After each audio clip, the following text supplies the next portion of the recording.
I love the most about Grouseland is its authenticity.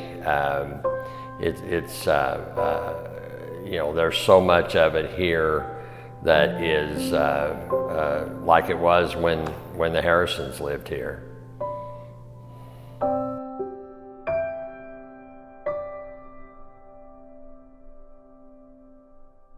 Good things are always said about Grouseland. It represents the history and the legacy of our community. My ancestors came here in 1763, and some of them are still here. I think Grouseland is a real gem here in Knox County that the Knox County people don't realize. I'm originally from Sullivan County, and I used to bring my girls down here before school started every year. So I've toured the house many, many times before I ever started volunteering here.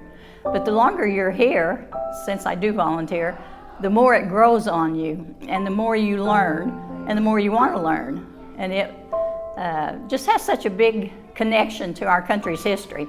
You don't realize that at first, but once you're here and you learn more about it, like Lewis and Clark stopped here on their return from the Lewis and Clark expedition.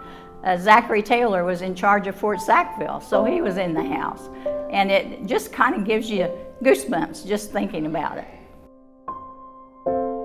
When I first started here, it wasn't just that I loved the house and the architecture. I wanted to know the essence of William Henry Harrison. Who is this man? I wanted to be proud to be able to talk about him. And what I have learned on my own was that he could speak to people from all walks of life. He never met a stranger. He made everyone feel included. He said that the voters that elected him in 1840 were the children and the grandchildren of the men that served with him. It was said that he never asked anybody to do anything that he wouldn't do himself. One of my favorite stories about him and his humility is that when he was president, he had a habit of going out to get things for breakfast. And one morning he went to a local farmer's to get some milk for breakfast. And he invited that farmer to come back to the White House in the kitchen and have breakfast with him. While they were talking and eating, the farmer says to William Henry Harrison, "I would really like to meet this new American president." And Harrison replied, "You already have."